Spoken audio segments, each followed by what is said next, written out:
depth on the Stinson Beach nature-based adaptation feasibility study. And we are recording this meeting, and I noticed that Julia or Kathleen just did that for me, so thank you very much. So that's what we plan to cover tonight. And if you're not from the area, just to make sure, Marin County is in the North San Francisco Bay Area, and Stinson Beach is right here on the shoreline. All the green area on the shoreline is federal lands. The striped areas are areas where the county has jurisdiction. They're specifically the coastal zone, which is a California Coastal Commission boundary, which we're not really going to talk about tonight, but this map is really useful for just seeing the areas of the shoreline where the county has jurisdiction.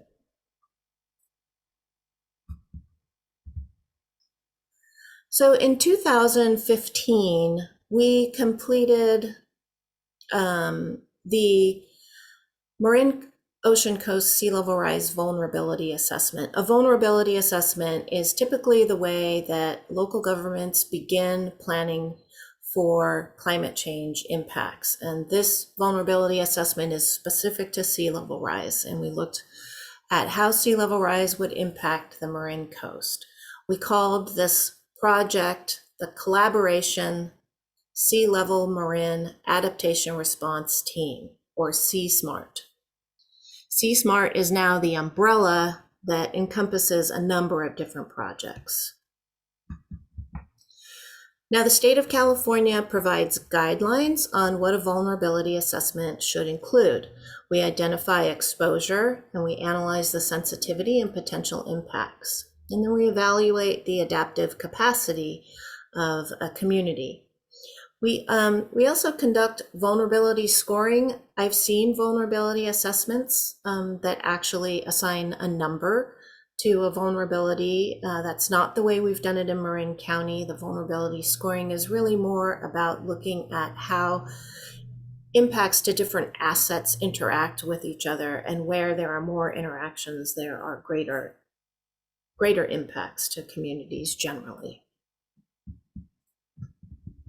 In our vulnerability assessment, we looked at 5 different scenarios of sea level rise, 2 10-inch scenarios, one with an annual storm and one with a 20-year storm, a 20-inch scenario with a 20-year storm, and a 40-inch scenario with a 20-year storm. And then finally, the 80-inch scenario with the 100-year storm. One way to look at these scenarios is the red, the 10-inch scenario with the annual storm, would be the more near-term impacts in Stinson Beach, and those fade to yellow, which are the more extreme cases or the longer-term scenarios. Last time I presented, someone asked me what a 100-year storm is, or a 20-year storm. A 100-year storm is a storm that in any given year will outperform 100 other storms in terms of how extreme it is. So it's really not about 100 years. It's about what happens in 1 year and 100 storms. So the 100-year storm is that 1 in 100 storm.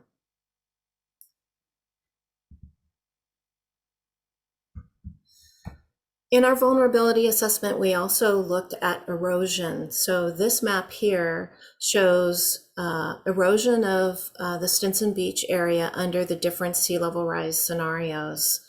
And the reason we looked at erosion is because one of the major impacts along California's coastline is erosion because of storm activity. So unlike San Francisco Bay, which is another area where we plan actively for sea level rise, we have to deal with waves on the coast. It's one of the great pleasures of the coast is that we have waves. It's one of the most destructive forces along the coast as well. Now this study, we're mostly talking about Stinson, but this study looked at other areas as well, and we mapped things in different ways. So this is an example of what we did in Bolinas. We only showed structures that are most at risk here in Bolinas in this map. This is the erosion map for Bolinas. It's at much greater risk of erosion in the near term.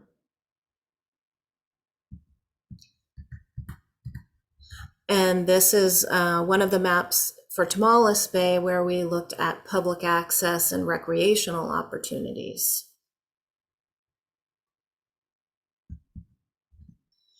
Generally, what we found was that the impacts along the shoreline in West Marin under the 10-inch plus the 20-year storm scenario were pretty substantial, looking at, over 1,500 acres of flooding with just an annual storm surge, over 2,000 with the 20-year storm surge.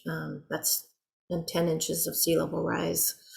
$561 million in assessed property values. So this was across all of West Marin. For Stinson Beach specifically, at the higher impact level with the 80 inches plus a 100-year storm, we estimated 773 homes would be flooded, which is almost every home in Stinson Beach. 55% of those are vacation rentals, and I think that's even higher now. This was back in 2015. And about $200 million in assessed value and $1.5 billion in market value would be exposed. So pretty substantial impacts in Stinson Beach. I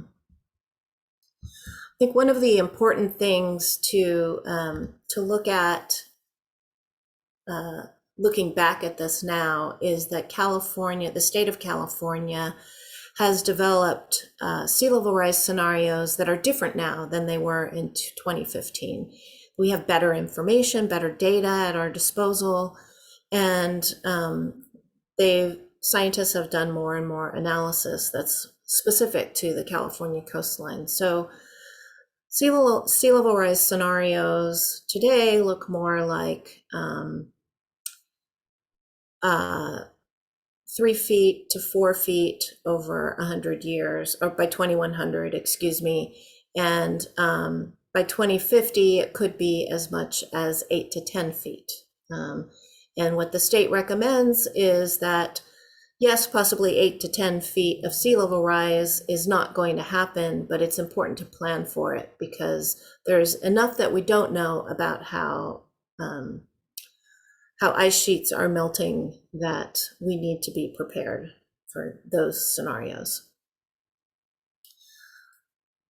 Once we completed our vulnerability assessment, we really needed more information about adaptation strategies and options. So we did a second report looking at all the potential adaptation options in West Marin. The other thing we did was we did a lot of public outreach on those adaptation options. So we developed a game called Game of Floods that showed different sea level rise scenarios for different communities on this pretend island that we called Marin Island. We went out to communities and high schools and all over, really, and played this game with people so they could think through the storylines in each community and come up with adaptation solutions that might work for that community. And it's not that those adaptation solutions would actually work, but it really helped people think through how complex it is to plan for something with so many unknown factors. This is just a plug here. We've since made that into a board game. We don't make any profit off the board game, but you can buy this game for yourself. And there's a link to Game Crafter who makes the game on our website at marinslr.org. So it's a it's something we don't profit off of. It's just there for educational purposes. So back to the adaptation report, we identified different adaptation strategies and grouped them by type. So there are strategies to accommodate sea level rise, where you elevate homes or raise grades. There are strategies to retreat from sea level rise, actually getting out of the way of sea level rise. Also, there's hard protection to protect against sea level rise. There are nature-based strategies using nature to help you protect yourself. One of the things that we found was hard protection is generally, it costs more and costs more to build initially. It also costs more to maintain. And there are substantial environmental impacts with many hard protection strategies. It's also very, very difficult to permit. So we really wanted to take a deep dive into some nature-based strategies. We identified some specific areas in Stinson Beach and specific strategies that we wanted to explore. And number 2 here on this map, that the thing we wanted to explore was nature-based adaptation, and specifically whether or not dunes could protect the assets and structures along the beach, as well as public access and recreation to prevent the beach from eroding. There were several grant opportunities circulating at the time. We managed to get 2 grants, and one was for this dune study at Stinson Beach, and the other was for a living shoreline study in Tomales Bay. And that project I'm not going to talk about tonight, but that project is also nearing its end. So we will be coming back to West Marin residents with the results of that project in the next several months.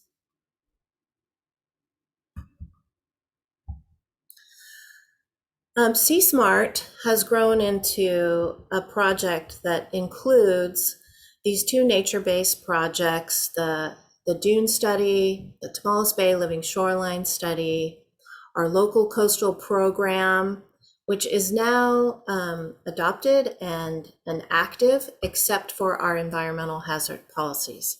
And as I mentioned, Kathleen is working on those, and those are on the schedule for the Board of Supervisors for later this year. Also, our local hazard mitigation plan is something we're working on updating right now, and we got a grant from FEMA to help us with that update. And there are 2 projects specific to West Marin that FEMA grant is funding. And one of them is a comprehensive finished floor elevation inventory here in Stinson Beach. And then finally, the last project that we have funding for now that will kick off at some point in the future is the Stinson Beach Resilience and Adaptation Collaborative. So that project will take the information from a number of studies and look at specific adaptation pathways for protecting Stinson Beach. So let's make sure we know what nature-based adaptation is before I go any further. It's basically altering a shoreline to adapt to sea level rise. Sorry about my dog barking in the back. I hope you can't hear that. By taking advantage of natural features and processes to protect the assets that are on the shoreline. When I talk about assets on the shoreline, I'm talking about public assets, like recreational opportunities and public access, as well as private assets like structures, homes, and businesses. Also infrastructure, roads, utilities, etc. So typical nature-based adaptation strategies are things like tidal marshes, wetlands, and in this case, dune systems. They both act to increase coastal resilience and provide a level of protection. They essentially provide a buffer from storms and flooding. They decrease wave energy, and in the case of dunes, wave run-up. And in the case of dunes, they also feed the beach with sand. The project goal for the nature-based dune study was to assess the feasibility of a resilient beach and dune ecosystem that enhances habitats and public access, supports recreational opportunities for all users of all socioeconomic circumstances, which we believe as many of the users that come to Stinson Beach, and improves flood and erosion protection for public and private assets against coastal hazards and future sea level rise. The way the study was set up and what I will cover tonight is we divided the beach into 5 project reaches that extend from the very tip of Seadrift all the way down to the very end of the Golden Gate National Recreation Area beach. So it does include the GGNRA beach. Several types of dunes and combinations of dune systems were explored. Criteria were used to evaluate each type of dune or dune feature, and then alternatives were presented. We also developed a regulatory, I put framework here, but it's more of a regulatory guide, a guide for how to get through the regulatory process to permit a project like a dune system. What I'm not going to cover tonight are the final conclusions and the next steps in the dune study. And the reason I'm not going to do that is because we're just completing it. It's not online yet, but it will be within the next week. And the other part of that study is the adaptation pathways by reach, and then the cost comparisons. So I'm not going to be able to get to those tonight. We are planning a meeting in October. Right now we're looking at the 21st or the 26th. Those dates are looking pretty promising, when we will have our consultant come and speak to this project and specifically those conclusions and next steps. So here are some of the types of dune systems that we looked at as being potentially feasible at Stinson Beach. 4 dunes are vegetated mounds or ridges of windblown sand, and they're generally at the back of the beach. And they're a system that is relatively easy to get dune plants to grow in, and that's important because those plants help sand to accumulate on the dunes. They help retain the sand on the dunes. The picture in this slide is a picture of a 4-dune restoration project at Lindemar State Beach in Pacifica. So that was a fairly recent project, and it's really looking beautiful. If you go down there, you should make sure to check it out. We also looked at dune embankments. So a dune embankment is often sacrificial in nature. So it is actually made to erode so that the sand from that feeds the beach in front of it. It's made knowing that it will erode, I should say. Typically they're pretty high. They can be difficult to get up. The drawing here shows a stairway to get up the dune embankment. So they also can block views. So they're not always the best alternative in a situation where there's a lot a lot of public access or homes. We also looked at a slightly more structural alternative, still using natural stones. A cobble berm can dissipate wave energy, and the habitat provided is no less or more than a regular sandy beach. The pictures here are really interesting.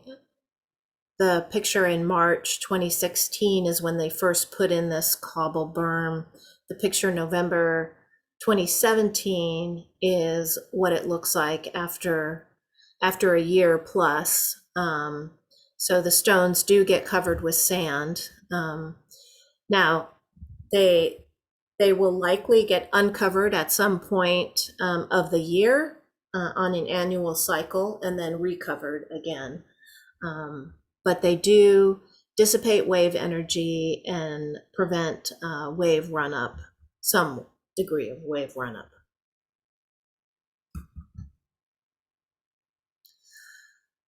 Combining dunes with a cobble berm provides more ecological value, and the cobble berm sort of acts like an anchor for the dunes that are on top of it or behind it, more likely behind it. So the cobble berm is sort of more dynamic in nature, and it can sort of protect the foredunes to a certain extent. One of the tricky things in looking at a dune system is that there are state guidelines that require certain widths that you need to maintain in order for dune systems to work. I guess they don't require them, they're guidelines, but you want to stay with the guidelines to, as much as possible. So something like 4 dunes shown here in this drawing would require 100 feet. And then for your beach width, you want at least 130 feet. So that is important for Stinson Beach because there are some places where the beach is pretty wide and other places where it's quite narrow, and it really limits our options for dune systems. So you can see here during the part of the project where they did the ecological characterization, they looked at beach widths over a number of years, actually going all the way back to 1929, but more consistently through the later 1900s and until today. And you can see that up at the end of sea drift, the beach gets pretty narrow. And then when you get further south, more or less, towards the National Park Service area, the beach is pretty wide. You have a nice beach width at the patios, and then the cayes are a little narrow again, where some of the houses really spill out onto the beach. So, so these areas where the beach is wider, there's really more options for dune systems.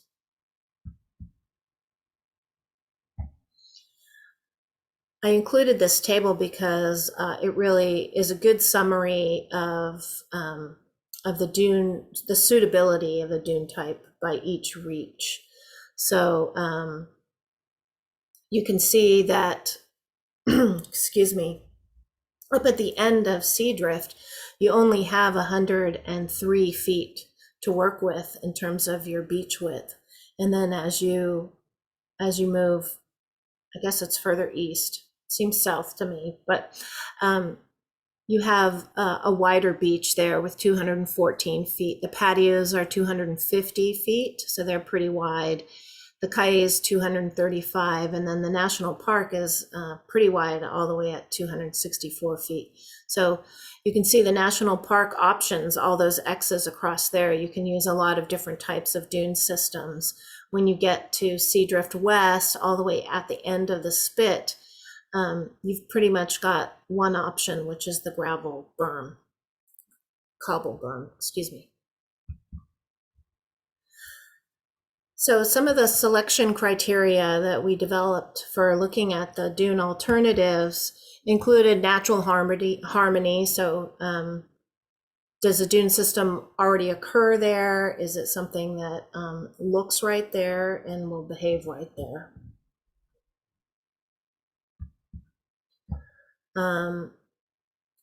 Ecology benefits. 4 dunes support native plants. They're really good habitat for certain birds as well. Dune embankments, they can provide some benefits. And then the cobble gravel berm. That's such a difficult thing to say, excuse me. It's really equivalent to a sandy beach. Access and aesthetics, what is really going to look the best? Do people really want a big giant dune embankment in front of their home or even at the back of a beach? And effectiveness of protective service. So the 4 dunes, because they're spread out over a wider area, they do provide very effective protection. The dune embankments can provide protection from higher waves and wave activity. They're made to erode and scarp, so that will happen, and they do require maintenance because of that. But in terms of high waves, they would provide more relief that way, which is one of the reasons they were included for this study. And the relative costs. So the lower the construction and lower maintenance costs, the higher the rankings were. So 4 dunes have the lowest construction cost and low maintenance once vegetation is established. Establishing vegetation does take a fair amount of work. Dune embankments have higher construction and maintenance costs. As you already heard, they're sort of made to scarp and erode. And gravel berms have high construction costs, but very low maintenance costs.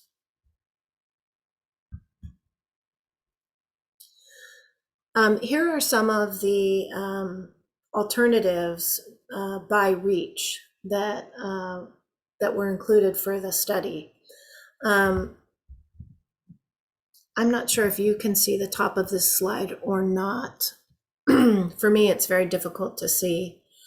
At Seadrift East, the most natural alternative was 4 dunes. We also looked at more structural alternatives. And at Seadrift East, the more structural alternative was the cobble gravel berm. And that would be in front of the existing riprap that's already at Seadrift. The only option in Seadrift West at the end of the spit is the cobble gravel berm. There's no space for 4 dunes in that area. Now at the patios, you have plenty of space for 4 dunes. A 4 dune system would provide a lot of protection. And then a more structural alternative at the patios would be 4 dunes with the cobble gravel berm. So, excuse me. So you could have the combination of the two as still a very nature-based solution, but with a little more structure holding the toe of those 4 dunes in place. At the Cayes, you could have a dune embankment system that would provide some protection. Doesn't appear that there's a lot of room for 4 dunes. If you did the 4 dune with the cobble gravel berm, you would be way out at the wet sandy beach, which could really have some serious public access impacts. So it might make it a very difficult project to get permitted. At the federal park, at the national park, GGNRA, They actually looked at 3 different alternatives, all combined with 4 dune systems. A larger cobble gravel berm, a smaller cobble gravel berm, and then just 4 dunes. And that beach is wide enough that it could support any of those. I don't expect you to read everything that's on this table, but the other part of this study was looking at the regulatory process. How do we get from having a project design to getting through all of the regulatory agencies that would require permits for such a design? So what we did was we sort of developed a roadmap and then consulted with each regulatory agency. We had developed a group to review this project as well as others that included all the pertinent regulatory agencies.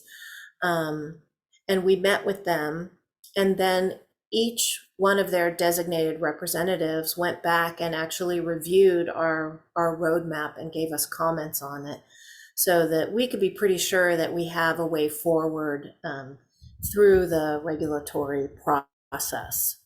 But you can see here, those include the Army Corps, the EPA, the Regional Water Quality Control Board, California Department of Fish and Wildlife, U.S. Fish and Wildlife, NOAA, National Marine Fisheries Service, the Greater Farallones National Marine Sanctuary would require a permit. Golden Gate National Recreation Area is not a permitting agency, but we consulted with them, of course, and worked with them quite a bit since part of this project was on their land. The California Coastal Conservancy actually provided the grant for this project. And the California State Lands Commission. So that is a mouthful of agencies, a lot of agencies to interact with. And it was really great to be able to have them all in the same room and talk about some of the ins and outs of this project. It was very helpful. So I have 3 slides here, and they are showing the steps for getting to the permit process, for getting a permit submitted, pre-permitting and everything. So this is these are the steps in the project planning, and they continue on to this slide, and then they continue on to this slide. If I had included all of the tables, then you would also see 3 more slides that include pre-permit issuance planning and post-permit issuance actions. So even though it's a lot of work, we did manage to divide it out into steps here, which is extremely helpful moving forward.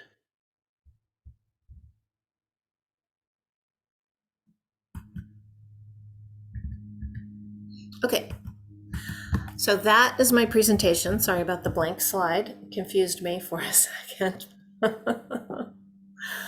I'm not sure if we have questions that came into the chat. It looks like we did. I'm going to stop sharing my presentation here. There we go. And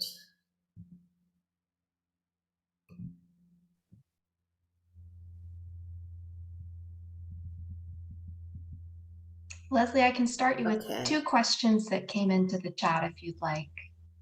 I think I just spotted them. Thank you. It took me a minute. I had to expand my chat box.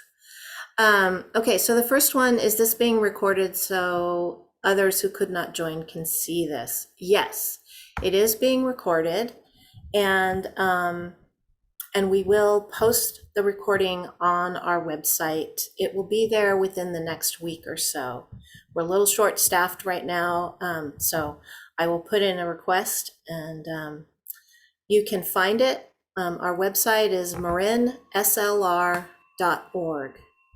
And once you get there, there's C-Smart as an option for one of the things you click on, and that's where all the information about this project is contained. So C-Smart, C-Smart. Smart. Let's see, the next question. What factors went into choosing those 5 scenarios?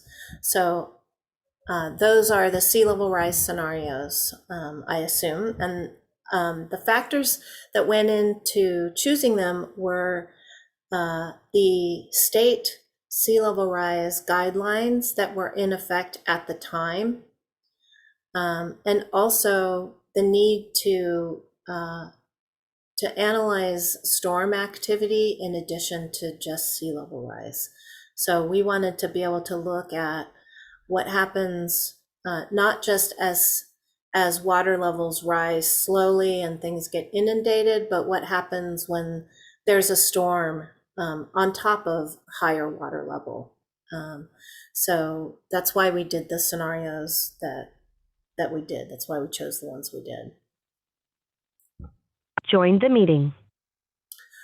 The next question, what would be the timeline for this? That's a really good question. So the timeline for this, we're finishing up this study.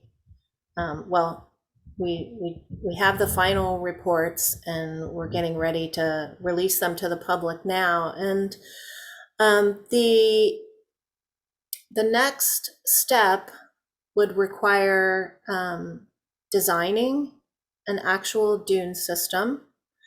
The county is not committed to doing that. The county can't afford to do that. We don't have any money for that. What we have done is make it possible for people to know what's feasible and what's not feasible.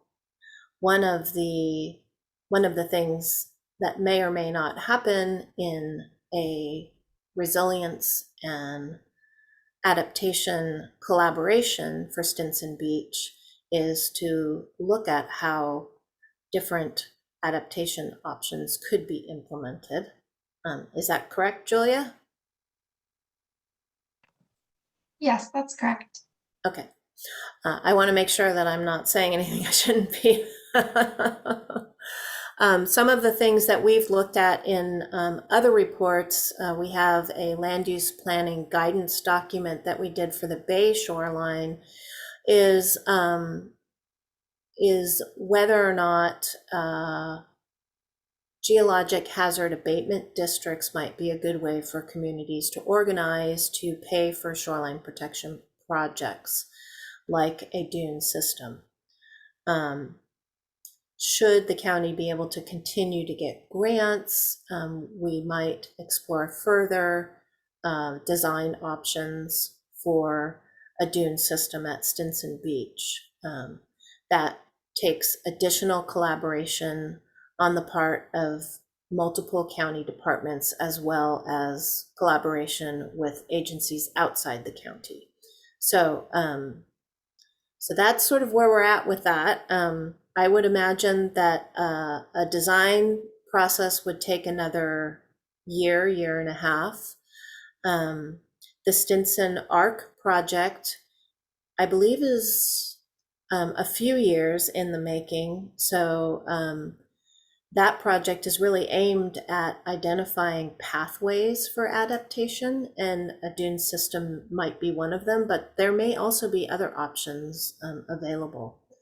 So I would say 3 years out before making any more progress on this particular dune project.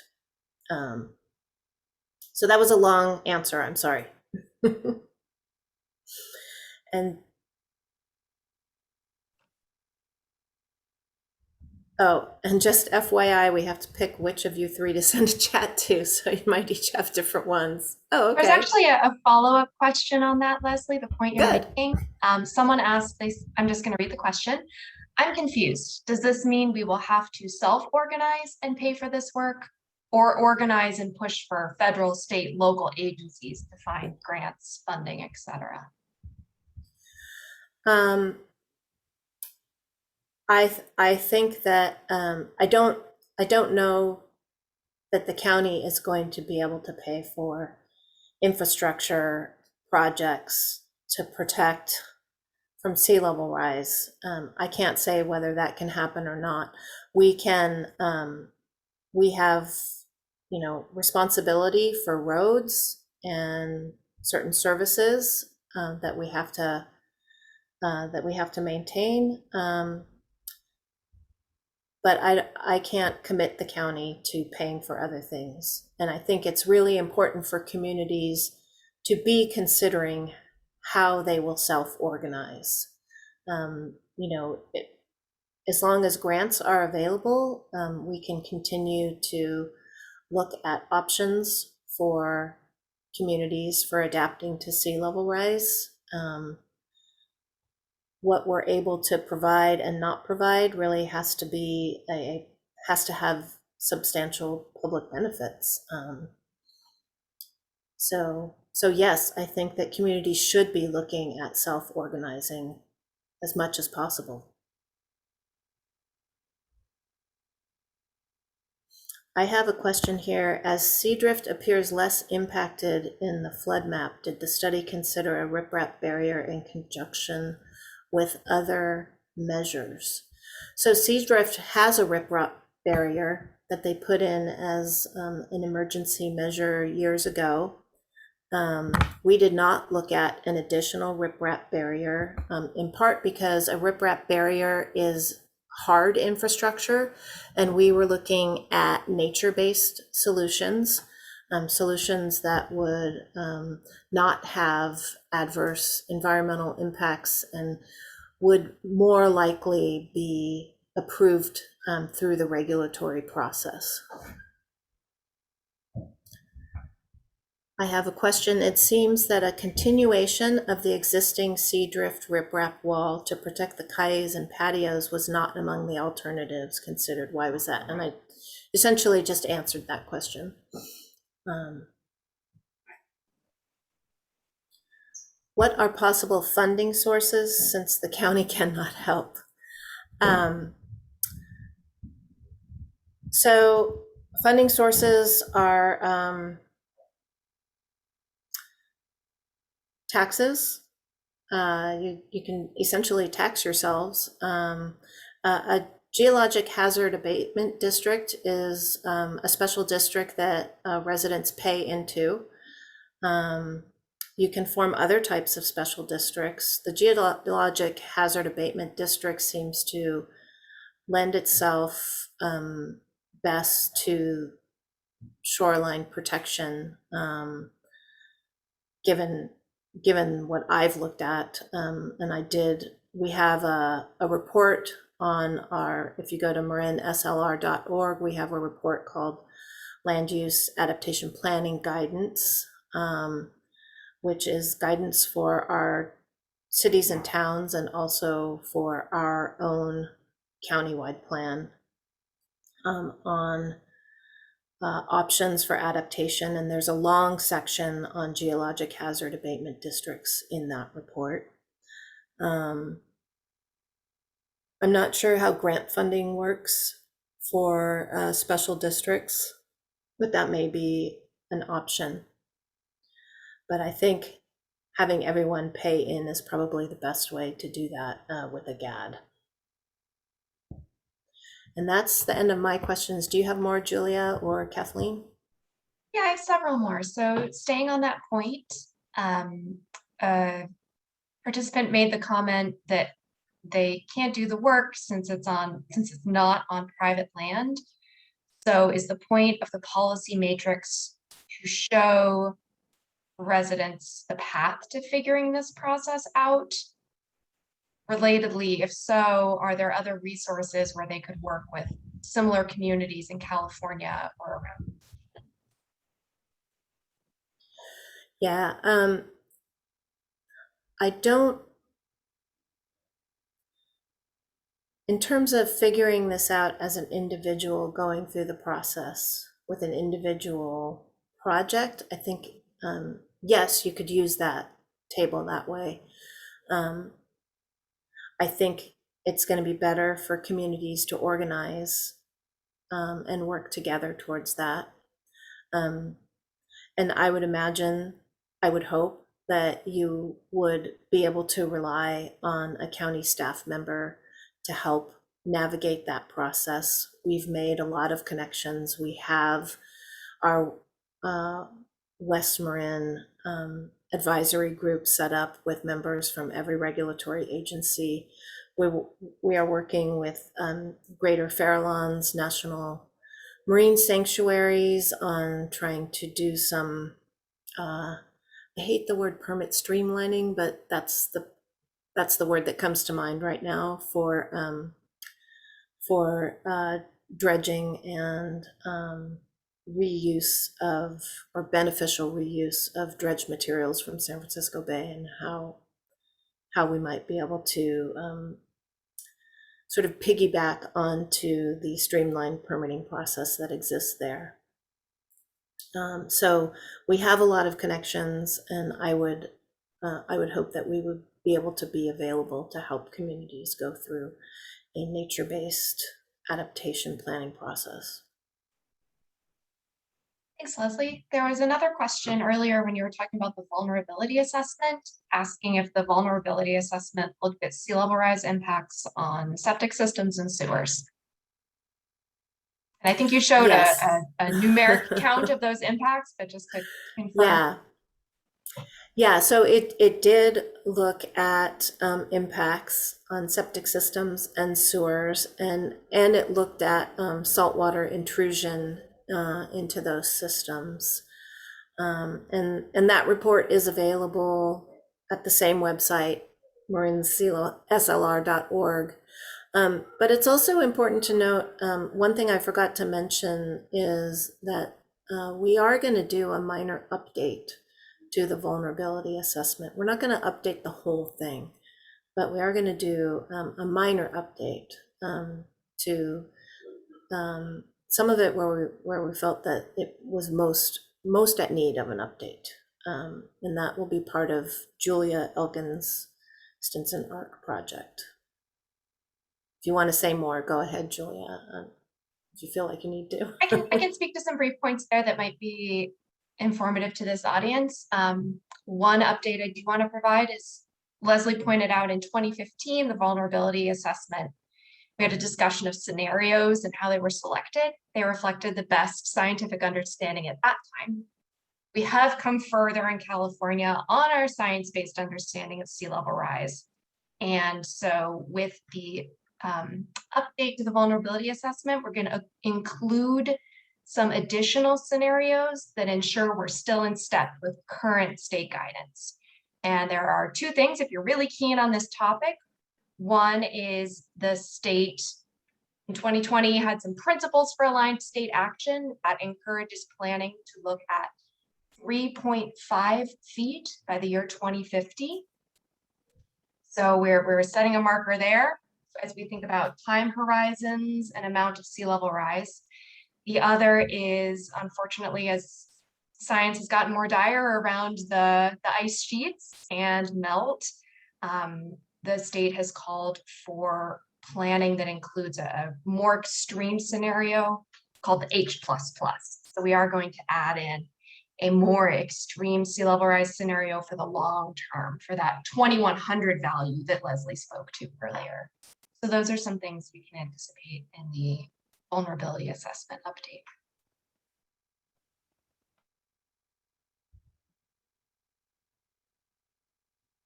So we can take more questions in the chat if anyone is interested.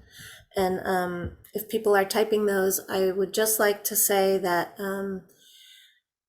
right now we're looking at October 21st or 26th, trying to nail down one of those dates as the date when we will have our consultant come and talk about the three things that I did not discuss in this presentation today, which is the ultimate conclusions of the study, the costs associated with each alternative, and the adaptation pathways that that Environmental Science Association associates identified.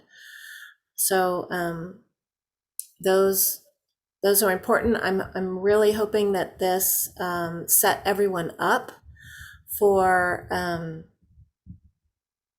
oh, I'm seeing October 26th. That's good to know. Thank you for whoever put that in there. So October 26th is not so great for the NPS folks.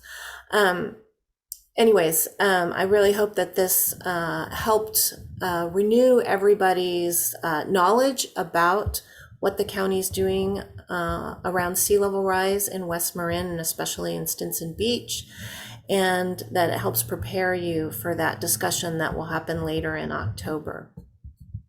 I also want to point out that Kathleen is working on the environmental hazards policies for the local coastal program, and we're looking at a public meeting for those in late November, early December.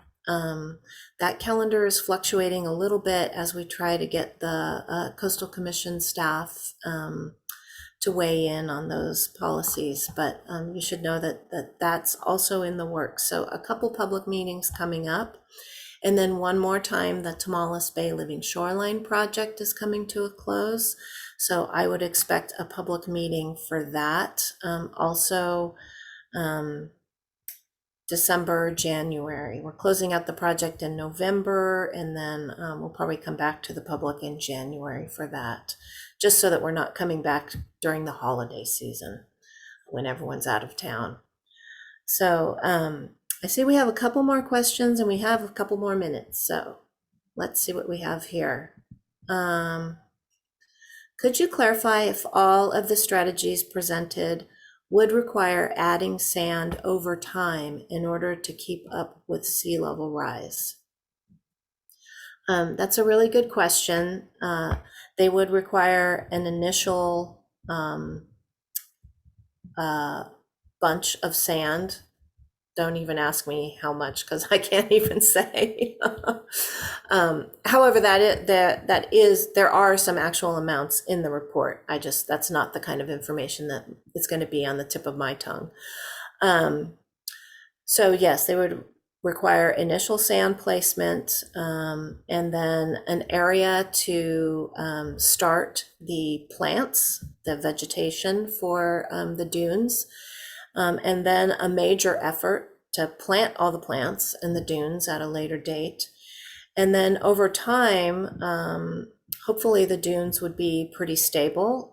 If there are 4 dunes, I expect that there would be a certain level of stability and that they would last up until the point when there is some kind of major event, like a 100-year storm or something like that. I would expect that then more sand and reconstruction of those dunes would be necessary at that point. They are not a long-term solution. It's really important to understand that a dune system, a living shoreline project, these are not long-term solutions, but they are solutions that will provide habitat that don't create that don't have ecological impacts, that do provide protection over the near term, and that's why they're important for us to look at. I think I saw one more question. NPS appreciates studies, analysis, and options were for entire Stinson Beach, including NPS managed shoreline. So I bet that's Mia Monroe. Hi, Mia. So it's 6:28. I don't see any more questions. Julia, did you see any more? Kathleen? Okay. I think we can bring this to a close. Thank you for attending. We really appreciate that you came out for this, and we're really pleased with the results of the study, and we're looking forward to presenting them to you in October, probably the 21st at this point. So we will we'll put the word out on our website, and we'll put it out in all the local forums. So thanks very much, everybody. Good night.